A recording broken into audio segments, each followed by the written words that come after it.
In the day-to-day trenches of adult life, there is actually no such thing as atheism. There is no such thing as not worshiping. Everybody worships. The only choice we get is what to worship. And a compelling reason for maybe choosing some sort of God or spiritual type thing to worship, be it JC or Allah, be it Yahweh or the Wiccan Mother Goddess or the Four Noble Truths or some inviolable set of ethical principles, is that pretty much anything else you worship will eat you alive. If you worship money and things, if they are where you tap real meaning in life, then you will never have enough.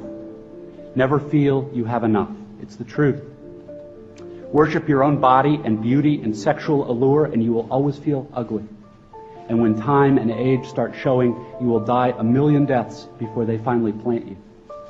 Worship power, you will end up feeling weak and afraid, and you will need ever more power over others to numb you to your own fear.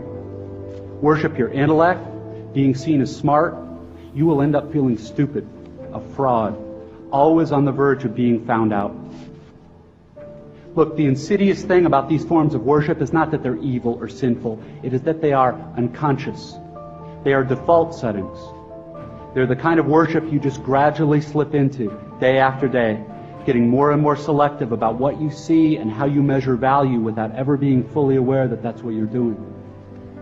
And the so-called real world will not discourage you from operating on your default settings, because the so-called real world of men and money and power hums merrily along on the fuel of fear and anger and frustration and craving and the worship of self. Our own present culture has harnessed these forces in ways that have yielded extraordinary wealth and comfort and personal freedom. The freedom all to be lords of our own tiny skull-sized kingdoms, alone at the center of all creation.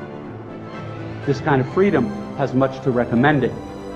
But of course there are all different kinds of freedom, and the kind that is most precious you will not hear much talked about much in the great outside world of wanting and achieving and displaying.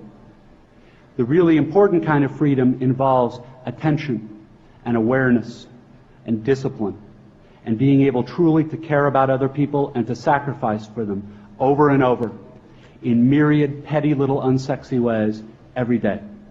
That is real freedom. That is being educated and understanding how to think.